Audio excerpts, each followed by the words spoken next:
주의 사자가 빌립에게 말하여 이르되 일어나서 남쪽으로 향하여 예루살렘에서 가사로 내려가는 길까지 가라. 그 길은 광야라. 일어나 가서 보니 에디오피아 사람 곧 에디오피아 여왕 칸다게의 모든 국고를 맡은 관리인 네시가 예배하러 예루살렘에 왔다가 돌아가는데 수레를 타고 선지자 이사야의 글을 읽더라. 성령이 빌립더러 이르시되 이 수레로 가까이 나아가라. 빌립이 달려가서 선지자 이사야의 글 읽는 것을 듣고 말하되 읽는 것을 깨닫느냐? 지도해 주는 사람이 없으니 어찌 깨달을 수 있느냐? 하고 빌립을 청하여 수레에 올라 같이 앉으라 하니라. 읽는 성경 구절은 이것이니 일러스되 그가 도살자에게로 가는 양과 같이 끌려갔고 털 깎는 자 앞에 있는 어린 양이 조용함과 같이 그의 입을 열지 아니하였도다. 그가 굴욕을 당했을 때 공정한 재판도 받지 못하였으니 누가 그의 세대를 말하리요? 그의 생명이 땅에서 빼앗김이로다. 하였거늘 그 내시가 빌립에게 말하되 청컨대 내가 묻노니 선지자가 이 말한 것이 누구를 가리킴이냐? 자기를 가리킴이냐? 타인을 가리킴이냐?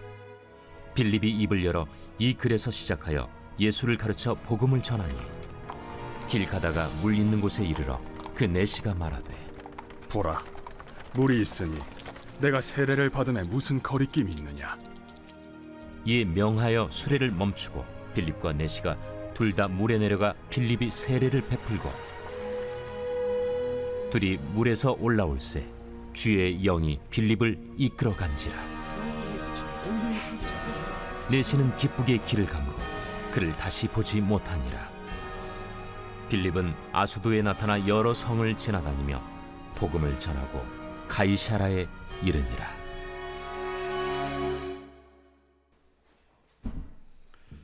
할렐루야. 복된 날, 복된 자리에 나오신 여러분에게 하나님의 큰 축복이 충만하시기를 주님의 이름으로 축원합니다. 잠시 기도합니다. 하나님을 사랑하고 그리운 마음으로 주님 앞에 나왔습니다. 하나님 말씀 받고자 원합니다.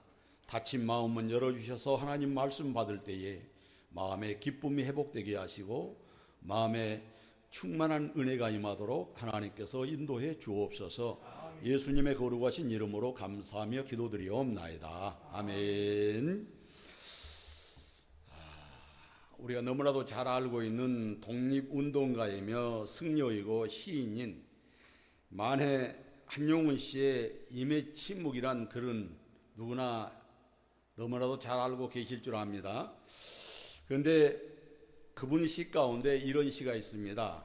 복종이란 시가 있는데 아마 여러분들도 들었으리라 생각을 합니다. 복종이란 시의 내용은 이렇습니다. 남들은 자유를 사랑한다지만 나는 복종을 좋아합니다. 자유를 모르는 것은 아니지만 당신에게 복종만 하고 싶습니다. 복종하고 싶은데 복종하는 것은 아름다운 자유보다도 달콤합니다. 그것이 나의 행복입니다. 그러나 당신이 나더러 다른 사람을 복종하라면 당신에게 복종할 수가 없습니다. 다른 사람을 복종하려면 당신에게 복종할 수 없기는 까닭입니다. 일반적으로 이 시는 나라에 대한 충성을 의미한다고 얘기를 합니다. 시인은 여기서 오직 당신에게만 복종하고 싶다라고 말을 합니다. 다른 사람에게 복종할 수 없다는 것이죠. 우리도 이런 마음이었으면 좋겠습니다. 하나님의 말씀에만 순종하고 하나님의 말씀에만 복종하는 삶, 이런 삶이야말로 하나님이 원하는 삶 아니겠습니까? 자, 그 이유는 다른 사람에게 복종하면 당신에게 복종할 수 없기 때문이라는 거죠. 우리 하나님도 두 마음을 품지 마라고 그랬잖아요. 오직 당신에게 복종하는 것이 즐거움이요 기쁨이라고 고백을 합니다. 이 시를 하나님을 대상으로 말씀드려보면 하나님께 복종하는 것이 즐거움이고 기쁨이 된다, 그렇게 말씀드릴 수 있지 않겠습니까? 그렇습니다. 이 시의 내용을 들으시면서 어떤 생각이 드신가요? 나도 하나님께 복종하고 순종해서 하나님의 마음을 기쁘시게 해드리고 나도 즐겁고 기쁘고 행복하고 만족을 누리는 신앙생활을 했으면 좋겠다라는 생각이 안 드신가요? 하나님의 마음을 기쁘게 해드리고 나도 기쁘고 즐겁고 행복한 삶, 이것을 누리고 싶다라는 느낌이 들었으면 좋겠습니다.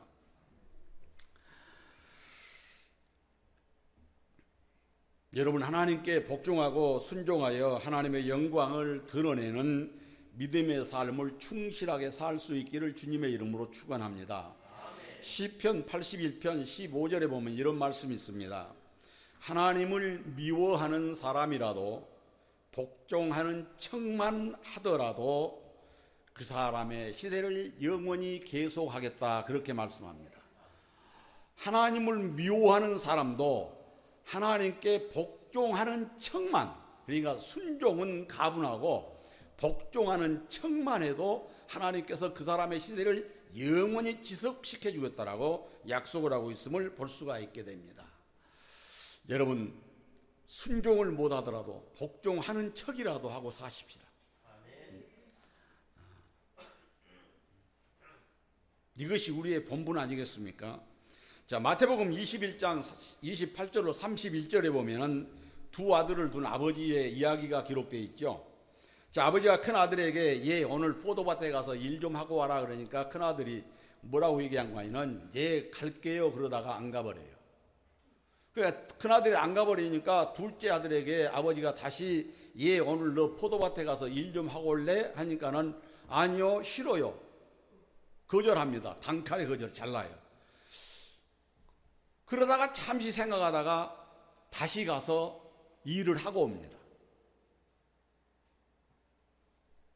자, 내용이 그렇죠. 그러나 너희 생각에는 어떠하냐? 어떤 사람에게 두 아들이 있는데 맏아들에게 가서 이르되 예, 오늘 포도원에 가서 일하라 하니 대답하여 이르되 아버지 가겠나이다 하더니 가지 아니하고 둘째 아들에게 가서 또 그와 같이 말하니 대답하여 이르되 실소이다 하였다가 그 후에 뉘우치고 갔으니 그 둘 중에 누가 아버지의 뜻대로 하였느냐? 이르되 둘째 아들이니이다. 간다고 했다가 안 해버린 사람은 불순종을 했고 안 한다고 불순종하려다가 순종했던 아들의 모습이 오늘 마태복음 21장 28절로 31절에 기록되어 있습니다. 우리는 오늘 이 두 아들의 모습을 통해서 순종과 불순종의 차이를 확실하게 볼 수 있잖아요. 한다 할 것 같이 했다가 안 한다는 거예요.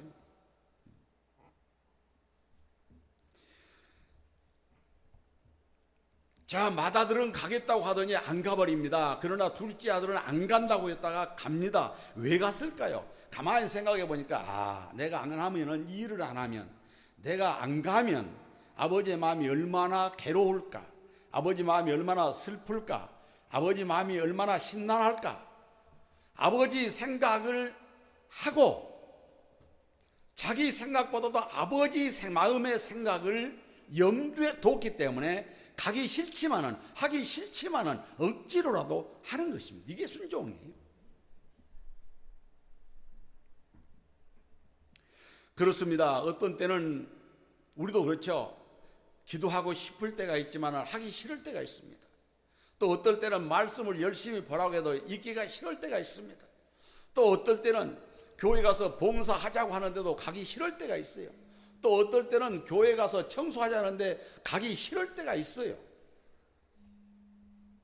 그러나 나오기 싫어도, 하기 싫어도 억지로라도 나와서 하는 것이 순종이요, 하나님이 바라시고 원하신 뜻이 그것입니다. 가기 싫고 하기 싫어도 하나님의 마음을 생각하고 아버지의 마음을 생각하고 가고 하는 것이 순종이라는 거예요. 하나님을 미워하는 사람도, 아버지의 말을 거절했던 사람도 복종하는 척만 하더라도 하나님께서 그 사람의 시대를 지속적으로 보살펴 주겠다라고 약속을 합니다. 하물며 자진하고 순종해서 하는 사람의 그 시대를 하나님이 책임져 주시지 아니하시겠습니까? 억지로도 하는 사람 내 시대도 하나님이 책임져 주시는데 자발적으로 순종하는 사람의 그 앞날을 하나님이 책임져 안 주시겠냐는 겁니다. 그렇습니다. 복종과 순종은 억지로라도 하는 척만 하더라도 하나님은 그에게 상을 잊지 않습니다. 성경에 보면 순종, 복종, 순복이라는 단어가 나옵니다. 자, 이 단어의 뜻들은 우리가 대충 아는데 그 정확한 구분은 조금 어려운 것이 사실이죠. 순종, 복종, 순복. 자, 그래서 사전을 좀 찾아봤습니다. 먼저 순종이란 말은 다른 사람, 특히 윗사람의 말이나 의견 따위를 순순히 따르는 것이라고 되어 있습니다. 순종은. 그리고 복종은 남의 명령이나 의사 또는 규칙 따위에 조금 더 어긋남이 없이 그대로 따름이라 그렇게 되어 있습니다. 복종은. 그리고 순복은 순순히 복종한다라는 의미로 사전에 나와 있습니다. 자, 그런데 이렇게 세 단어의 뜻을 살펴보아도 뚜렷하게 큰 차이는 없이 보이잖아요. 뚜렷하게 큰 차이는 없습니다. 그러나 아주 중요한 것 한 가지는 잊지 말아야 됩니다. 그게 뭡니까? 여기에 공통점이 있는데 그것은 순종이나 복종이나 순복이나 다른 사람의 뜻을 따른다라는 거예요.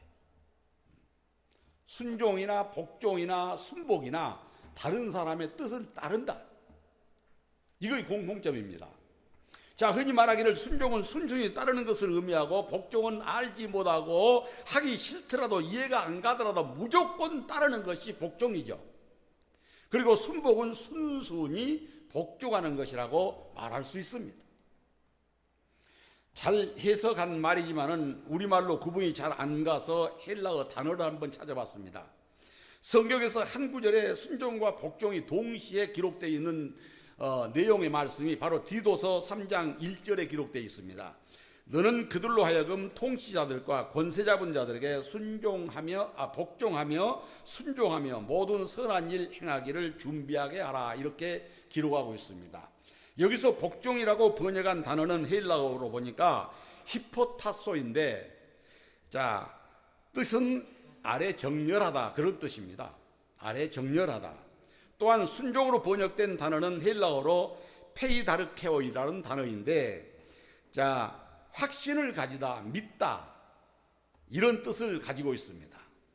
그리고 믿다라는 뜻을 가진 이 페이도와 지배하다, 다스리다라는 뜻인 아르코라는 단어가 합해서 되는 단어가 바로 이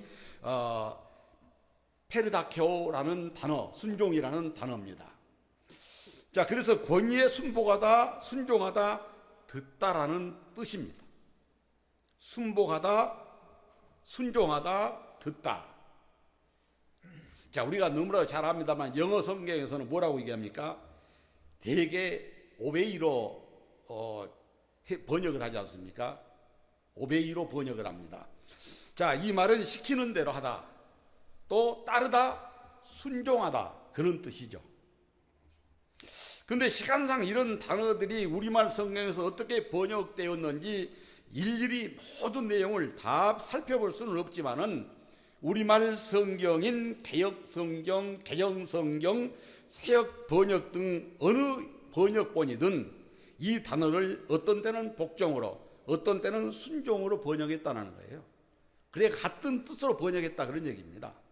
순종이나 복종이나, 즉 같은 헬라어 단어를 어떤 때는 순종으로 어떤 때는 복종으로 교차적으로 사용을 했다 이렇게 이해하시면 쉽겠습니다.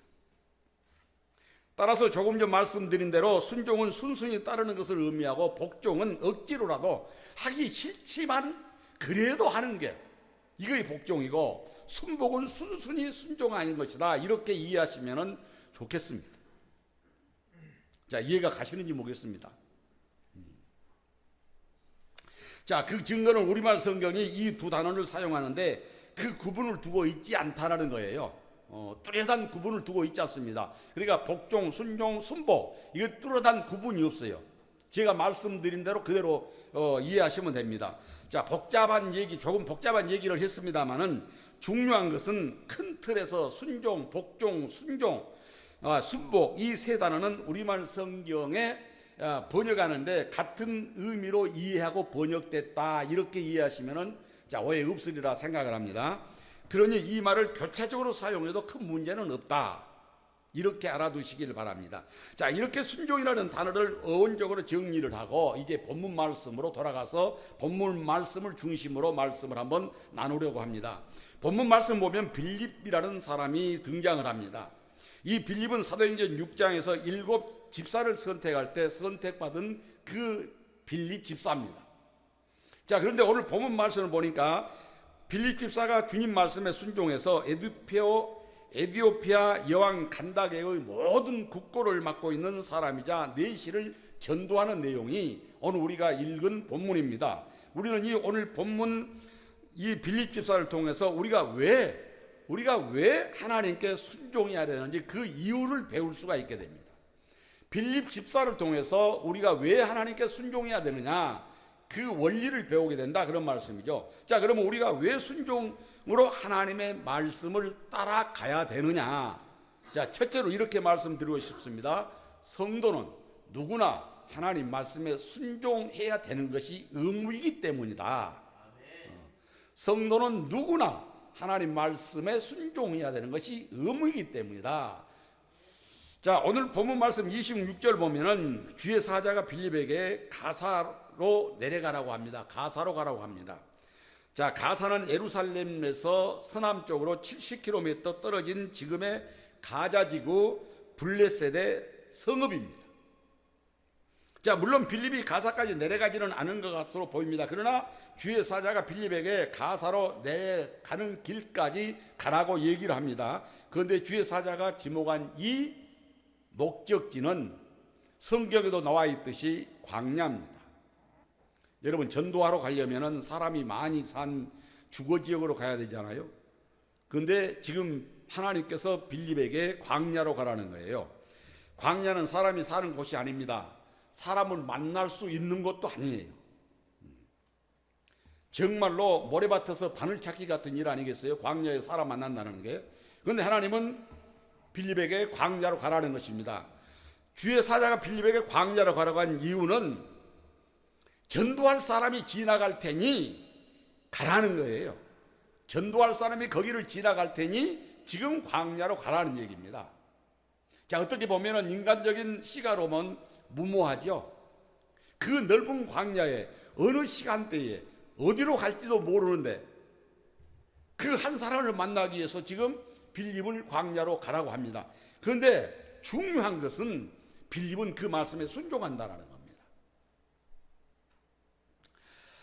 자, 사도행전 6장 1절로 4절에 보면은 집사를 선택한 이유가 기록되어 있는데, 자, 집사를 선택하는 이유가 전도의 일을 감당시키기 위함이 아니라 구제와 접대하는 일을 맡기기 위해서 성령과 지혜가 충만하고 칭찬받는 사람 7을 택해서 집사로 세웁니다. 자, 그 내용이 사도행전 6장 1절로 4절이죠. 그때 제자가 더 많아졌는데 헬라파 유대인들이 자기의 과부들이 매일의 구제에 빠짐으로 히브리파 사람을 원망하니 12사도가 모든 제자를 불러 이르되 우리가 하나님의 말씀을 제쳐놓고 접대를 일삼는 것이 마땅하지 아니하니 형제들아 너희 가운데서 성령과 지혜가 충만하여 칭찬받는 사람 7을 택하라. 우리가 이 일을 그들에게 맡기고 우리는 오로지 기도하는 일과 말씀 사역에 힘쓰리라. 할렐루야.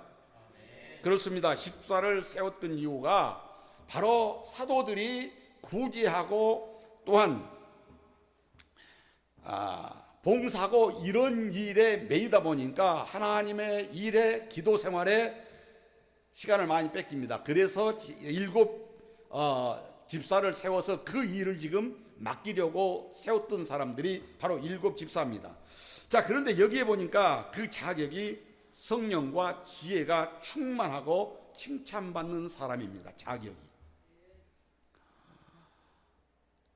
교회 일꾼의 자격이 이겁니다. 많이 배우고 많이 가지고가 아니라 바로 성령과 지혜가 충만하고 칭찬받는 사람, 이런 분들이 바로 교회 일꾼으로 택함을 받는다 그런 말씀이죠.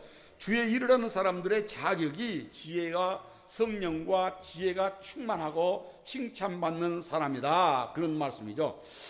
자, 왜 그렇을까요? 왜 교회에서 일꾼 세우는데 성령과 지혜가 충만하고 칭찬받은 사람이 해야 되느냐? 그렇지 않으면 주의 일을 자기 마음대로 합니다. 그렇지 않으면 주의 일을 자기 마음대로 해요. 주의 일을 하면서 자기를 과시합니다. 그리고 주의 일을 하면서 자꾸 자기를 드러내려고 합니다. 그리고 주의 일을 하면서 자꾸 알아주기를 원합니다. 인정받으려고 해요. 그리고 인정해주지 않으면 시험 들고 삐지고. 이러기 때문에 교회 일꾼은 성령이 충만하고 지혜가 충만하고 칭찬받는 사람이 교회 일꾼으로 쓰임 받을 때 교회 일의 성과는 30배, 60배, 100배의 결실로 나타나게 될 수 있습니다. 이런 과정을 거쳐서 뽑힌 사람이 바로 빌립 집사입니다. 자, 성령이 충만하고 지혜가 충만하고 칭찬받은 사람, 바로 그 사람이 빌립입니다. 그러면 빌립 입장에서 어떻게 생각할 수 있을까요? 자, 나는 구제와 접대의 그 일을 맡기 위해서 택함받은 사람인데 내가 굳이 전도하려고 광야까지 가야 되느냐 하고 포기할 수도 있었지 않겠어요? 뭐 다는 아니겠습니다만 대부분 그런 사람도 있을 수 있잖아요. 믿음이 좀 센찬하고 좀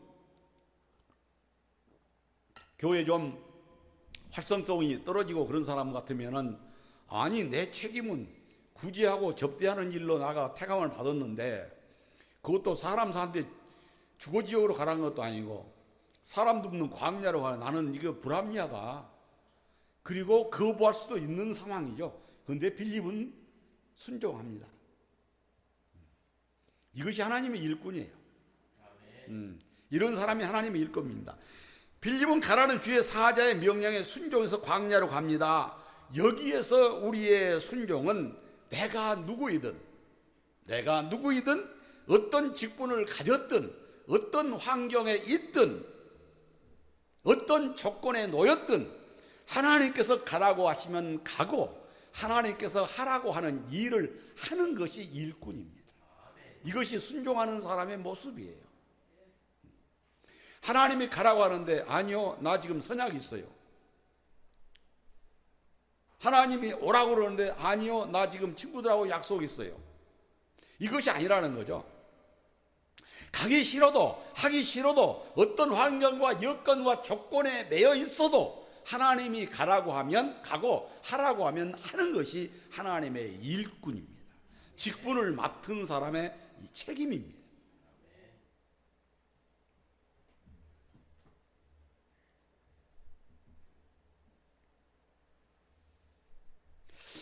납비들이 구약시대의 납비들이 연구한 바에 의하면은 구약 성경에는 모두 613가지의 율법이 있다고 그러잖아요.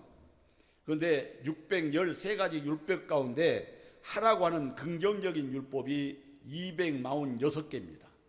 해라 하는 게. 그러니까 성경 66권 통틀어서 보면은 해라 하지 마라 두 가지로 딱 요약이 됩니다.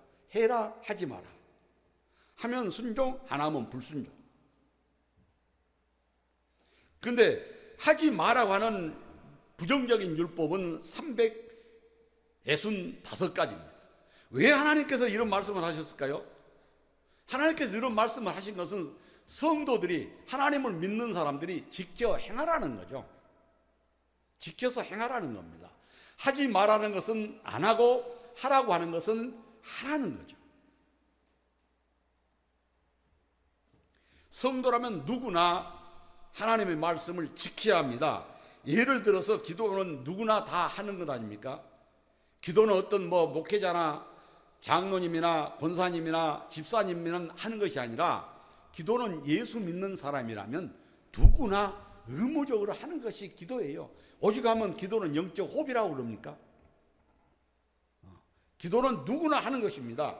자, 성경 66권의 말씀은 자, 목회자만 위해서, 중직자들만 위해서 있는 말씀이 아니라 예수를 믿는 사람 누구에게나 다 주신 말씀이 성경 말씀 아닙니까? 이 말씀 속에 해라 하지 마라, 365개 하지 말고 264개 하라는 거죠. 요한복음 14장 21절을 보면은 나의 계명을 지키는 자라야 나를 사랑하는 자니라, 그렇게 말씀합니다. 하나님의 말씀을 지키는 자가 하나님을 사랑한다라는 겁니다. 그러니까 입으로 아무리 하나님을 사랑합니다 사랑합니다 하고 사랑의 노래를 불러대도 하나님 말씀과 동떨어진 삶을 산다면 이 사람은 하나님을 믿는 사람이 아니라는 거죠. 자, 그러니 순종은 내가 그리스도임을 증명하는 도구라고 해도 과언이 아닙니다. 순종은 그리스도인의 표시가 아니겠습니까? 따라서 순종은 성도라면 누구나가 다 해야 되는 것이 순종입니다. 자, 그렇다면 나는 하나님의 말씀에 순종하고 사는 사람인가? 이 시간 한번 조용히 가슴에 손을 얹고 한번 생각해 보세요. 자, 나는 하나님의 말씀에 진정으로 순종하고 사는 사람인가? 아니면은 불순종하고 사는 사람인가? 이 대답 여하에 따라서 나는 진실한 성도가 될 수 있고 나는 거짓된 성도가 될 수 있습니다.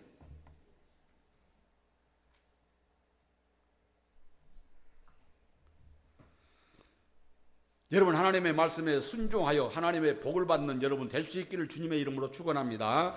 자, 두 번째로 순종할 때 하나님의 뜻이 이 땅에서 이루어집니다.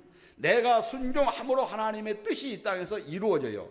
자, 빌립이 가사로 내려가는 광야로 갔더니 누구를 만납니까? 오늘 본문 27절 28절을 보니까 에디오피아 여왕 간다게의 모든 국고를 맡은 관리 내시를 만났습니다. 자, 그런데 그 사람이 이사야의 글을 읽고 있습니다.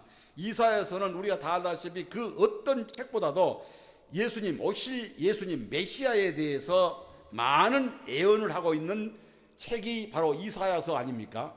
오실 예수님을 많이 예언하신 책이 바로 이사야서입니다. 29절을 보니까 성령이 빌립더러 수레로 가까이 가라고 지시를 합니다. 그래서 빌립이 사도행전 8장 30절에 보니까 달려가서 이사야 글 읽는 사람에게, 그러니까 이 내시에게 물어보죠. 당신이 읽는 것을 깨달을 수 있느냐? 이렇게 물어봅니다. 그랬더니 뭐라고 대답합니까? 31절에 자, 가르쳐 준 사람이 있어야 알지, 도대체 읽어도 뭐가 뭔지 모르겠다, 이런 뜻 아니에요? 나에게 지도해 주는 사람이 없어서 무슨 뜻인지는 모르나 읽고 있다, 그렇게 얘기를 합니다. 그래서 빌립을 수레로 올라오라고 해서 올라가서 빌립이 자세하게 오실 예수님이 누구고 복음을 그에게 전하여 그가 예수님을 믿게 하고 세례를 베풀었던 장면이 오늘 우리가 읽었던 내용의 말씀입니다. 자, 마태복음 28장 19절이면 우리가 잘 아는 말씀이죠. 너희는 가서 모든 민족을 제자로 삼아 아버지와 아들과 성령의 이름으로 세례를 베풀고 라고 하신, 이 세례를 베풀라고 하신 이 말씀을 그대로 순종해서 한 사람을 전도하는 빌립의 모습을 우리는 오늘 볼 수가 있게 됩니다. 자, 빌립이 순종하지 않았다면, 빌립이 순종하지 않고 나는 구제하고 접대하는 일만 하겠습니다 하고 광야로 안 가서 전도하지 않았다면 하나님께서 그에게 가셨던 이 전도하시려고 했던 이 사람이 과연 구원을 받았을까? 물론 하나님은 돌들로도 아브라함의 자손을 만들 수 있는 분이십니다. 어떤 방법으로도 구원하시겠죠. 그러나 우리가 이치적으로 생각해 볼 때, 자, 빌립이 가서 전도하지 않았다면 이렇게 빨리 이루어졌을까 생각해 볼 수 있는 거죠. 여러분, 요나를 한번 생각해 보세요. 요나는 니느웨 가서 복음 전하라고 하니까 거절해버리고 도망가 버리죠. 불순종해 버립니다. 그러다가 징계를 받죠. 징계 받은 후에 다시 니느웨 가서 억지로 복음을 전합니다. 죽지 못해 사는 거예요. 내가 이번에 도망갔다는 죽겠다라는 그 의식 때문에 복음을 전해요. 자기를 산 거 아닙니다. 도망갔다가 징계를 받은 후에 아이고 내가 또 도망갔다는 죽겠다 싶어서 억지로 복음을 전합니다. 그런데 웬일입니까? 요나서 3장 3절 5절에 6절에 보면 니느웨 사람들이 이 요나의 억지로 외치는 복음의 소리를 듣고 금식을 하고 베옷을 입고 부르짖어 기도하니까 이 기도 소리가 왕에까지 들립니다. 왕에게 들리자 왕이 왕좌에서 내려와서 왕의 목을 벗어버리고 베옷을 입고 제 가운데 앉아서 부르짖어 회개하면서 모든 국민들에게 금식을 선포하고 짐승들까지 먹이지 말고 물 한 모금 못 먹게 하고 베옷을 입혀서 통곡하면서 하나님 앞에 기도하고 악에서 떠나라고 하잖아요. 억지로 전한 복음이 이렇게 니느웨를 왈칵 뒤집어 놓습니다. 이 왈칵 뒤집어진 이 모습을 보면서 요나는 뿔이 났어요. 기쁨이 없습니다. 요나는 니느웨 사람들이 다 죽기를 바랬어요. 망하기를 바랬습니다. 이런 생각을 가지고 있는 요나에게 하나님께서 요나서 4장 11절에 뭐라고 얘기합니까? 이렇게 말씀합니다. 하물며 이 큰 성읍 니느웨에는 좌우를 분별하지 못하는 자가 12만 명이요 가축도 많이 있나니 내가 어찌 아끼지 아니하겠느냐? 12만 명, 그 생명을 하나님이 아끼셔서 요나를 보내신 것 아니겠습니까? 어찌 12만 명의 생명만 아끼셨겠습니까? 하나님은 짐승 생명까지도 보셨습니다. 이 생명이 요나의 불신적으로 멸망받을 수 있었는데 멸망받을 수도 있었는데 결국 요나의 강제적인 순종에 의해서 복음을 전함으로 니느웨의 12만 명이 구원받은 역사가 일어났습니다. 여러분, 이 요나를 보더라도 우리가 하기 싫어도 억지로라도 전하기만 하면 역사하신 분은 하나님입니다. 구원하신 분은 하나님이에요. 그러니 하기 싫어도 억지로라도 순종하는 것이 바람직하고 하나님은 그것을 바라십니다. 그러니 그게 복종이든 순종이든 순복이든 하나님께서 무슨 말씀을 하시든지 가라고 하면 가고 오라고 하면 오고 하라고 하면 하는 것이 순종이에요. 피하지 말아야 됩니다. 핑계대지 말아야 돼요.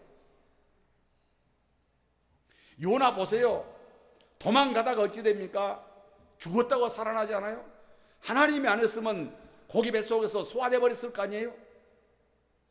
그런데 하나님 은혜로 회개하니까 하나님이 다시 살아나게 해서 억지로 복음을 전해서 12만 명을 구원하지 않습니까? 우리는 기도하면서 억지로 기도할 때도 있죠. 하기 싫은데도 억지로 기도할 때가 있어요. 그래서 기도했던 그 내용도 잊어버리고 있을 때가 많아요. 그런데 하나님은 그 기도까지도 기억하고 계십니다. 졸지도 아니하시고 주무시지도 않으신 하나님은 그 기도를 기억하시고 있다가 적시적소에 필요할 때 그 기도를 응답하시고 이루어 주신 분이 하나님입니다. 그러니까 억지로라도 기도하세요. 하기 싫어도 억지로라도 해놓으면 나는 잊어버려도 하나님은 응답해 주십니다. 그 적시적소에 필요할 때. 우리가 은행에다가 돈 예금해놓으면 필요할 때 꺼내 쓰듯이 바로 기도의 저축도 이렇습니다.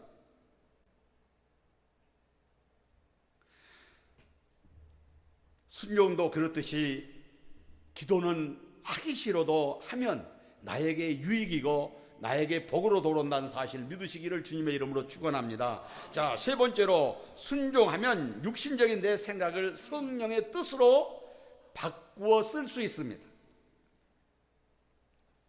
성경을 보면 불순종한 사람들이 많이 나오죠. 자, 우리가 요나를 조금 전에 보았지만 요나가 니느웨로 가지 않는 이유가 무엇입니까? 자기 생각 때문이에요. 자기 생각 때문에.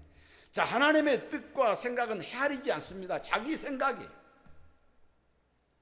여러분, 가나안에 들어갔던 아브라함이 흉년이 들자 애굽으로 내려간 이유가 무엇입니까? 자기 생각이었어요. 자기 생각 때문에. 하나님의 섭리는 생각하지 않습니다. 내가 여기 있다는 굶어 죽게 생겼구나. 그리고 자기 생각으로 애굽으로 내려가 버립니다. 자, 제자들이 부활하신 예수님을 만나고도 갈릴리 바다에서 고기 잡는 이유가 뭡니까? 자기 생각 때문이에요. 분명히 죽으셨던 예수님이 살아나셨음에도 불구하고 갈릴리 바다에 가서 고기를 잡습니다. 자기 생각 때문에. 주님이 살아계심을 믿지 못했던 것입니다. 바로 자기 생각입니다. 그렇다면 우리가 말씀에 순종하는 이유가 무엇일까? 불순종하는 이유가 뭘까요? 내가 하나님 말씀에 불순종하는 이유가 뭘까요? 바로 내 생각을 버리지 못하고 내 생각대로 내 마음대로 결정하고 행동하기 때문에 그렇습니다. 내가 하나님 앞에 불순종하는 건 내 생각 때문에, 내 생각대로 결정하고 내 생각대로 행동하기 때문에 불순종하는 거예요. 하나님의 생각을 헤아리지 않습니다. 하나님의 뜻은 찾아보지도 않습니다. 오직 내 생각과 내 뜻을 앞세워서 생각하니까 하나님의 이른 뒷전으로 처질 수밖에 없게 됩니다. 여러분 로마서 8장 6절 보세요. 육신의 생각은 사망이라고 분명히 말씀합니다. 자, 여러분 육신의 생각이 어디서 올까요? 자, 요한일서 2장 16절에 보면은 다 세상으로 온다고 그러잖아요. 세상으로. 육신의 생각은 세상으로 온다고 그랬어요. 자, 이는 세상에 있는 모든 것이 육신의 정욕과 안목의 정욕과 이생의 자랑이 다 아버지께로 온 것이 아니요 세상으로 온 것이다. 그렇습니다. 육신의 생각은 세상으로 오는 것입니다. 성령으로부터 오는 것이 아니에요. 오직 육신의 생각은 세상으로부터 오는 것입니다. 자, 에베소서 2장 2절에도 말씀합니다. 그때 너희는 그 가운데서 행하여 이 세상 풍조를 따르고 공중 권세 잡은 자를 따랐으니 곧 지금 불순종의 아들들 가운데서 역사하는 영이라. 우리는 공중 권세 잡은 자, 곧 불순종의 영을 따라가고 있다고 합니다. 여러분 한번 생각해 보세요. 자, 불순종의 영을 따라가고 내가 있는가, 아니면 성령의 영을 따라가고 있는가를 한번 이 시간에 생각해 보시기 바랍니다. 자, 불순종은 악한 영을 따라가는 삶입니다. 자, 불순종은 악한 영을 따라가면서도 그것을 깨달지 못하고 인식을 못합니다. 자기 생각이 옳다고 생각합니다. 그런데 가보니 지옥이고 그 끝은 사망입니다. 돌이키려고 할 때는 늦어버린 것입니다. 그러나 순종의 영을 따라가 보세요. 그 순종의 영은 성령인데 로마서 8장 6절 후반절에서 뭐라고 얘기합니까? 생명과 평안이라고 하잖아요. 영의 생각은 생명과 평안이라고 말씀합니다. 자, 생각 평안의 영생의 영을 따라가서 평안과 생명을 누리는 여러분 될 수 있기를 바랍니다. 자, 오래된 얘기입니다만 박성규 목사님이란 분이 국민일보에 올렸던 내용을 잠시 한번 말씀드리고자 합니다. 미국의 유명한 경제학자 가운데 하버드 대학교 교수로 역대 대통령들의 이 경제 자문역을 했던 존 케네스 갤브레스라는 박사가 있습니다. 대공황, 불황시대,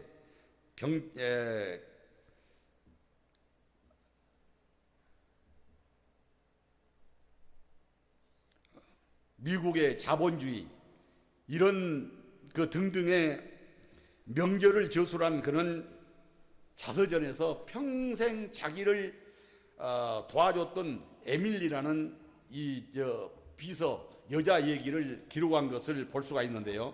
자, 그 가운데 보면 이런 내용이 있습니다. 한 번은 게브레스 교수가 너무 피곤해서 깊은 낮잠에 빠졌습니다. 그런데 당시 미국 대통령이었던 린든 존슨이 그때 마치 전화를 했습니다.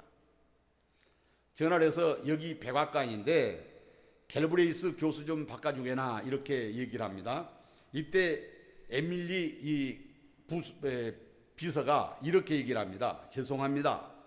교수님이 너무 피곤하셔서 잠시 쉬고 계십니다. 그래서 바꿔드릴 수가 없습니다. 그렇게 얘기를 해요. 그러니까 대통령이 나 대통령일세 존슨이란 말이야. 나 대통령일세 존슨이란 말이야. 이렇게 얘기를 했어요.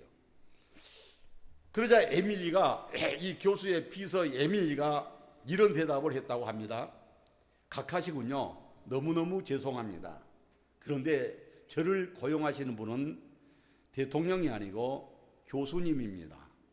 그래서 저는 교수님의 명령만 따를 수밖에 없습니다. 여러분 강 큰 여자죠. 대통령이 전화를 해서 교수를 바꿔주라는데 지금 쉬고 계시니까 못 바꿔드립니다 하는 것도 불순한 대답인데 나는 교수님의 일꾼이기 때문에 교수님이 쓰고 있는 사람이기 때문에 그분의 명령만 따라야 됩니다. 얼마나 당차고 당돌한 여인입니까? 자, 그런데 대통령은 나무라지 않고 이 여인의 충성심을 대단히 높이 평가하고 전화를 끊었습니다. 그리고 나중에 이 갤브레스 교수와 통화를 할 때 이런 말을 했다고 합니다. 자넨 정말 훌륭한 비서를 뒀더군. 미안하지만 백악관으로 보내줄 수 없겠나?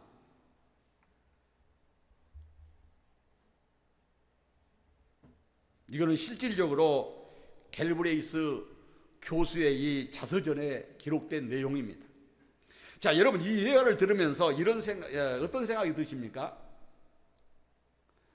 우리를 부르신 하나님이 정말 우리의 주인이라고 믿고 뜻을 받들고 있다라고 누구 앞에서나 고백할 수 있을까요?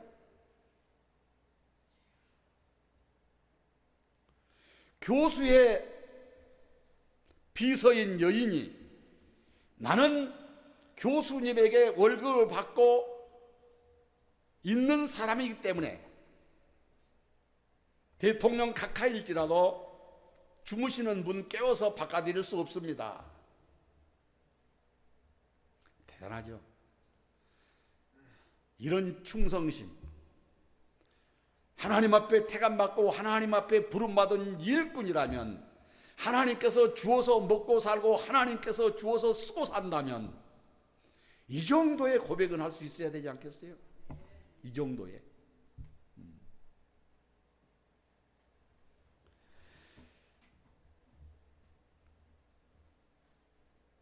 결론적으로 말씀드리면 순종이 복입니다.